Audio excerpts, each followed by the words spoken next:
O Ministério Público está acusando o Barça de comprar árbitros. Tão simples. Vejamos, vou ler para vocês as frases-chave da denúncia do Ministério Público.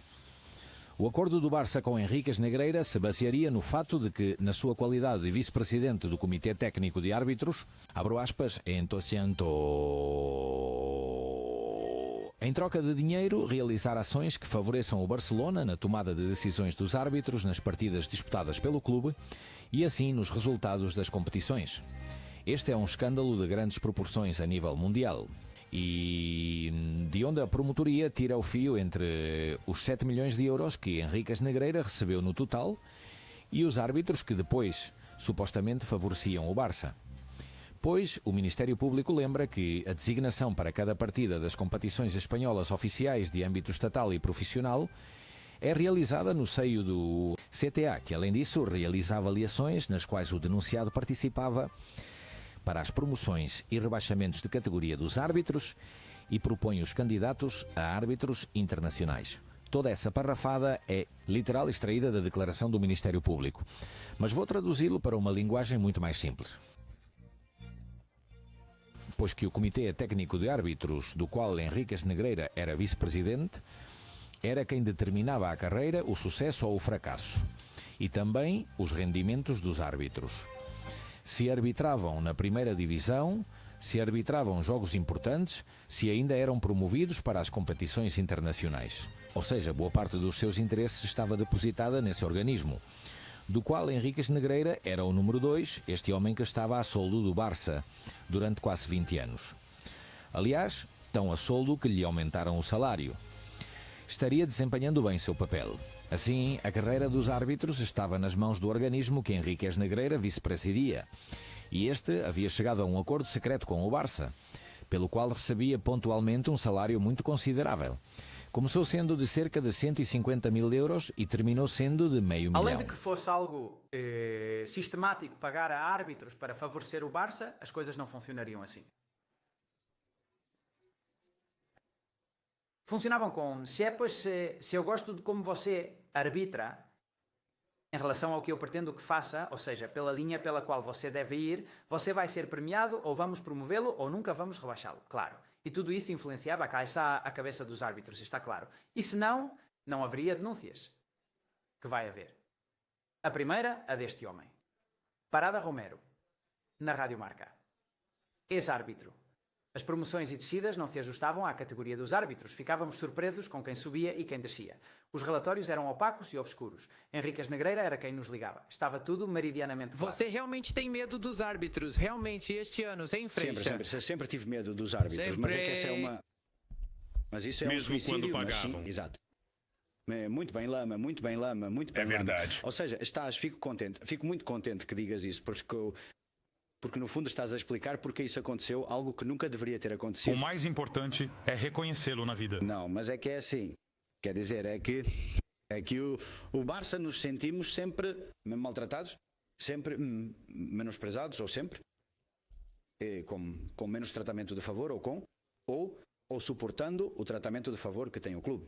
Que tem, porque é evidente, porque todo o futebol espanhol sabe disso. Então, diante dessa situação, se puderam cometer muitos erros, sim. Erros que um espertinho estava te vendendo que um serviço de lobby, não é? Não se preocupe, que comigo e tal, eu vou fazer uns relatórios para você, vou mostrar como tudo isso funciona e vai-te correr melhor. E no final, bem, um presidente após outro, não tinha coragem para retirar isso porque pensava que ainda ia nos sair pior. Certo, como não se atrevia, ele quadruplicava o salário. Porque entre não se atrever e quadruplicar o salário, há uma pequena margem, não pois muito grande. É igual, Circos, acho que fossem, que também não sei te explicar por Deus. Sim, a vida subiu. Eu que está com Laporta antes de publicar a notícia. Falamos com todos os protagonistas. Aham. E então, como ficaram? Se puder contar? Não, claro, não posso... Não, porque agora teria que ir um por um do que disseram e tal. Digamos que... Sensação, vai. O que... Bom, a sensação em geral era de que... Como de... E o que é que íamos fazer...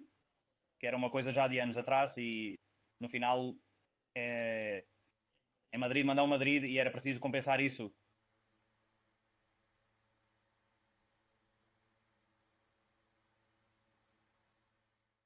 Com os pagamentos à Negreira, que são um fato que foi determinado pela agência tributária, a diferença essa entre o Barcelona e o Real Madrid, segundo um dado do meu amigo Maquetolari, é de 110 pontos. Ou seja, se você somar os cartões vermelhos a favor, os penaltis a favor, e subtrair os cartões vermelhos contra, os penaltis contra, e fizer o mesmo para o Madrid e para o Barcelona, a diferença entre ambos clubes é a favor do Barcelona de 110. Somente em expulsões, por exemplo, desde 2004, que é quando eu faço a comparativa de 2004 a 2021, o Barcelona tem mais 55 em cartões vermelhos, enquanto que o Madrid, surpreendentemente, na Liga Espanhola, nesse mesmo intervalo de anos, de 2004 a 2021, tem menos 7. Ou seja, expulsam mais jogadores nossos do que os que expulsam dos nossos rivais. Mas voltando ao tema das tendências e tal, o que me pareceu dantesco nestes anos, para mim, como madridista, parece-me dantesco que hoje em dia, desde 2003, a única coisa que pode ser é que a equipe esteja jogando como antes. Até hoje, o Real Madrid continua tendo um saldo negativo de expulsões na Liga. Estamos falando de quase 20 anos. Quando terminar esta temporada, serão 20 anos. Porque aqui temos que diferenciar duas questões, porque eu vejo que os meios de comunicação às vezes se desviam. Uma coisa é que tenham comprado árbitros, do que não há provas, e eu acredito que não. E outra coisa é pagar para influenciar em decisões que podem ir desde a nomeação de árbitros de forma indireta, subidas e descidas, no entorno arbitral. O filho de Negreira vai jantar com os que vão apitar no dia seguinte. Os relatórios do filho de Negreira dão dados muito confidenciais que só podem ser conhecidos por alguém que esteja no Comitê Técnico de Árbitros. Esse pagamento para influenciar é uma conduta muito grave no âmbito esportivo e também no âmbito, na minha opinião, penal. E isso acha que foi feito? Pagar para influenciar nas decisões arbitrais? Já digo sem guerrilha, não? Então, se só se reuniam no máximo 6 vezes por ano e não havia relatórios escritos, porque pagavam os valores faturados por DASNI, que são os seguintes. Porque assim ficavam tranquilos de que no Comitê de Arbitragem não havia decisões contra o Futebol Clube Barcelona, que tudo era neutro. Eu acho que isso, evidentemente, então será levado ao caso e lá então o juiz determinará o uso que se faz desses relatórios, a qualidade desses relatórios, a importância desses relatórios, porque tinham que ser feitos por pessoas que tivessem uma trajetória dentro desse âmbito, o âmbito técnico de arbitragem. Existe algum documento, relatório ou similar, que inclua as conclusões do assessoramento que prestava através de DASNIL ao Futebol Clube Barcelona? Não.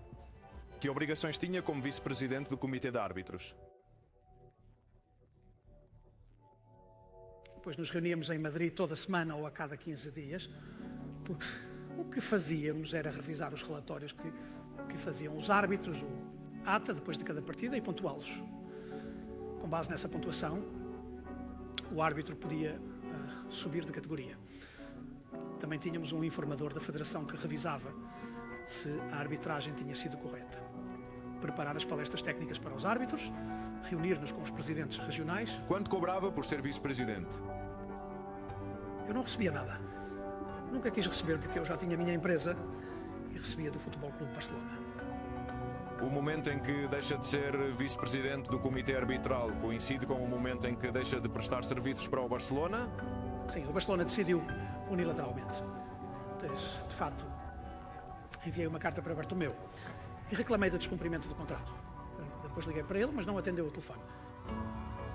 O Comitê Técnico de Árbitros faz algumas normativas pelas quais o corpo de informadores deve reunir alguns requisitos. Mas há uma série de pessoas, por parte do Sr. Henrique Negreira, por parte do Sr. Victoriano, por parte de todos, que embora não reúnam essas condições, são nomeados informadores. E esses, sim, têm uma dívida com todas essas pessoas. E esses são essas pessoas que vão ver os árbitros e lhes dão uma nota. Ou seja, são os que pontuam. Exatamente. Esses são os que você pode chamar e dizer: olha, você me deve uma. Coloque um 10 para este. Olha, você me deve uma. Coloque um 4 para este. E eu vou resumir para nós. Isso se chama tráfico de influências, que é o que estávamos denunciando. Exatamente. E o que me surpreende é que todos esses árbitros os poucos que souberam que há 3 ou 4 anos estavam ativos, não saem para denunciar e dizer, olha que estávamos pressionados, que é que... Claro, qual carro iríamos pagar? Pois íamos pagar o de um vice-presidente. Vamos ver, pois esses estão calados. Por certo, casualmente, o atual presidente, o coaching dele era esse senhor. Ou seja, Medina Cantalejo, o atual presidente, tinha um coach que era o filho da Negreira. E o presidente anterior tinha um coaching. Sabe quem era? Sánchez Hermínio também. Não, Velasco Carvalho. Velasco Carvalho. Aposto que você não sabe quem era o coaching. Nunca adivinharia? Não. Javier também. Oh, como você é esperto. Caramba. Javier, bom, que personagens. Depois vamos ver, mas que capacidade eles têm para ganhar de todo mundo e cobrar-lhes um preço de ouro. Bom, por isso te digo que esses fizeram a trama do medo, do pânico. Cuidado, não se mexa, você não sabe tirar a foto. Tem, por exemplo, esses documentos, a demonstração de que, claro, Negreira Júnior, o filho de Negreira, recebia do Barça, pagavam-lhe por levar os árbitros ao Camp Nou. Pagavam-lhe um extra de, atenção, 10.000 euros a mais do que já lhe pagavam pelas tarefas que tinha adjudicadas. Isto era pago pelo Barça e isso foi descoberto em umas folhas manuscritas que tem encontrado ao registrar o domicílio do já falecido José Contreras. Notas manuscritas onde se podia ler em uma delas, por exemplo, 10.000 euros a mais, ver carro em função do árbitro ou não. Assim, se o filho de Negreira fosse encarregado de levar o árbitro durante os dias do jogo dessas transferências para o aeroporto ou hotel, davam-lhe um extra de uma comissão de 10.000 euros a mais. E as investigações apontam que o condutor dos árbitros, o filho de Negreira, tem que controlá-los até que cheguem ao campo. E dentro do campo, fez isso até que o escândalo estourou, até 2 dias atrás, praticamente. Henrique colocou os 4 árbitros em um carro e os levou até o Camp Nou. Já sabem, tranquilos aqui, o Barcelona tem muito em jogo e vocês não podem tremer. Vocês já estão muito bem, sabem perfeitamente o que têm que fazer. Xavier, como estás? Nervoso? Nada, fique tranquilo, você é um fenômeno. Olha, eu passo para pegar vocês no hotel e os levo ao estádio. Faz tempo que não nos vemos. Onde você está hospedado? Depois de um tempo, Javier Henriques, filho de José Maria Henriques Negreira, apareceu no saguão do hotel. Henriques colocou os 4 árbitros em um carro e os levou até o Camp Nou. Já sabem, aqui tranquilos. O Barcelona está jogando muito e não podem vacilar. Vocês já estão mais que preparados. Sabem perfeitamente o que têm que fazer. Henriques e o corpo arbitral entraram juntos no estádio e enquanto os árbitros iam para o seu vestiário, ele ficou cumprimentando vários funcionários do clube e aquele era mais do que conhecido. Nos havia contado e que fecha muitos círculos. Me perdoe por te interromper. É que é assim. Sim, é isso, Ramon. Ou seja, este homem depois declara à Fazenda, não diz que faz. Esses relatórios de avaliação para promover e despromover os árbitros. Declara à polícia, também não diz. Ou seja, esta frase que consta neste documento de abril de 2021 não a volta a repetir nunca a posteriori. E eu acho que aqui está a essência da questão, aqui está a chave, porque é a ligação entre os Negreira e o seu poder de decisão e de influência sobre os árbitros para poder influenciá-los através dessas promoções e rebaixamentos e essa aplicação do índice corruptor.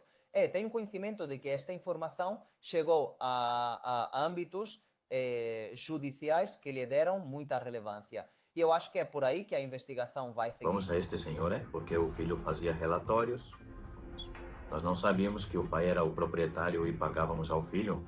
Então, no princípio, claro, não tínhamos também aprofundado muito nos detalhes das empresas, porque não os tínhamos. Mas Bartomeu tentou seguir por esse caminho, Até que, com base em 20, 25 perguntas repetitivas, no final, então Bartomeu admitiu que esses relatórios, sim, que havia relatórios do filho, mas que tudo aconteceu depois, que quando se deixou de pagar a Henrique Negreira, que o Barça não ganhou mais nenhuma liga, o que estava acontecendo aí? Que talvez se equivocou ao deixar de pagar a Henrique Negreira. E claro, essa frase ou esse tipo de comentários acabam nos fazendo pensar que sim, que sabiam do que se tratava e que não era precisamente sobre uns relatórios, não é? Que os relatórios vêm depois. Conseguimos falar por bastante tempo com Henrique Negreira. E Henrique Negreira nos admitiu tudo. Admitiu que ele havia estado recebendo do Barcelona,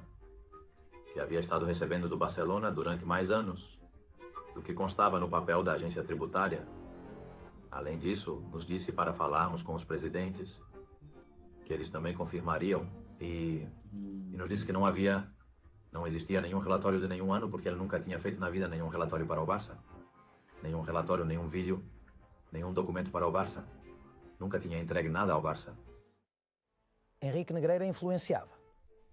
Era a mão direita de Sánchez Armínio, o braço armado de Vilar. Henrique Negreira trancava os árbitros em quartinhos para lhes dizer sobre o que se tratava o filme. E era um dos homens do índice corretor ou corruptor. Sá Soler é o encarregado de encobrir o escândalo arbitral. Sá Soler sabe tudo sobre Negreira. O tio vai ao Conselho Superior de Desporto, ao governo, sem que os delitos e os pagamentos a Negreira tenham prescrito. E não o denuncia. Diz: boa. Ou seja, não tinham passado nem 3 anos dos últimos pagamentos a Negreira e Soler, que poderia tê-lo feito com seu cargo de número 2 do CSD, está lá para assegurar-se de que isso não se saiba. E depois, a prevaricação ainda é maior, quando vês que a nova lei do desporto, muda todos os delitos, todas as penas. Ou seja, os delitos graves ele aumenta, os delitos leves ele aumenta, e os muito graves, que é o caso do Barça, é a única condena que não aumenta. Diz: vixe, que coincidência. Porque se tivesse feito isso, o Barça poderia ter sido investigado também pela via esportiva. Ou seja, esse cara se encarregou de que a via esportiva não tivesse nenhum caminho e só caísse na justiça comum. Por que você acha que o Barça pagou a Negreira durante tantos anos? Para tentar compensar o que o Madrid fazia sem pagar. Ou seja, para influenciar. Para influenciar como influía o mal. Para saber. Eu acho que para saber. A única explicação de o pagamento era para pressionar e influenciar. Isso é indiscutível.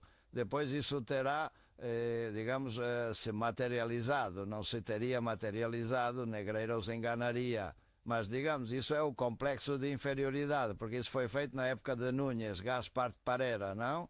Começou aí, Eu não? acho que é 95 por algo. E reitero. É evidente. Começou com esse complexo de inferioridade que se manteve durante muitos anos. Acabou de pum.